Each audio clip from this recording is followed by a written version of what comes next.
Pourquoi est-ce qu'on s'accroche à une relation qui n'est pas bonne pour nous et pourquoi on n'arrive pas à se défaire d'eux? Une question qui est hyper intéressante.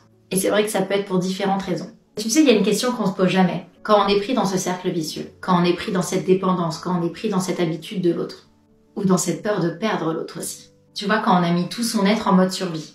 Et qu'au bout du compte, la seule chose qui finisse par compter, ce soit que la personne reste et qu'elle ne nous quitte pas. Et on oublie de se demander, est-ce que j'ai vraiment envie d'être avec cette personne?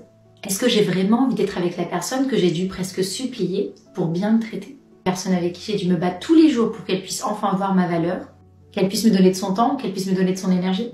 La personne à qui tu donnes de ton amour. La personne à qui tu vas donner de ton temps. La personne à qui tu vas donner de ton énergie. À qui tu vas donner de ta personne. Elle devrait être heureuse et excitée juste à l'idée de te parler. De passer du temps avec toi. D'apprendre ce qui s'est passé dans ta journée. De savoir comment tu vas, comment tu te sens. De passer du temps avec toi, d'être avec toi. Et dans ces moments-là, nous, ce qu'on va faire la plupart du temps, c'est qu'on va se convaincre de quelque chose. On va désirer quelque chose. La conviction qu'on va développer, le désir qu'on va nourrir, ça va prendre le dessus sur le reste.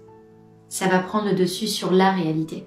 Après qu'on ait créé ce cheminement dans notre esprit, peu importe combien de fois on s'est senti rejeté, combien de fois on s'est senti blessé, combien de fois on s'est senti triste, combien de fois on s'est senti seul, à cause de cette personne.